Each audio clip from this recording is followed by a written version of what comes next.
মধ্যপ্রাচ্যের চলমান উত্তেজনার মধ্যেই যুদ্ধবিরতির জন্য ১০ দফা শর্ত দিয়েছে ইরান।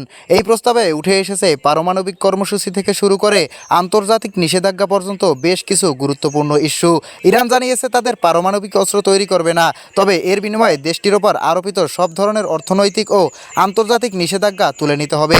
একই সঙ্গে যুক্তরাষ্ট্র এর সেনা মধ্যপ্রাচ্য থেকে প্রত্যাহার এবং ইরানের বিরুদ্ধে সব ধরনের সামরিক হামলা বন্ধের শর্তও দেওয়া হয়েছে। এছাড়াও গুরুত্বপূর্ণ জলপথ হরমুজ প্রণালী দিয়ে সীমিত সংখ্যক জাহাজ চলাচলের অনুমতি দেওয়ার কথাও বলা হয়েছে, যা বৈশ্বিক জ্বালানি সরবরাহের জন্য অত্যন্ত গুরুত্বপূর্ণ। ইরান আরও দাবি করছে যুদ্ধের কারণে হওয়া ক্ষতিপূরণে আন্তর্জাতিক তহবিল গঠন এবং তাদের পারমাণবিক অধিকারের স্বীকৃতি দেওয়া হবে। পাশাপাশি আঞ্চলিক দেশগুলোর সঙ্গে শান্তি চুক্তির পথও খোলা রাখার কথা বলা হয়েছে। বিশ্লেষকদের মতে এই ১০ দফা প্রস্তাব গ্রহণ করা হলে মধ্যপ্রাচ্যে উত্তেজনা কমতে পারে, তবে শর্তগুলো কতটা বাস্তবায়নযোগ্য সেই প্রশ্ন থেকেই যাচ্ছে।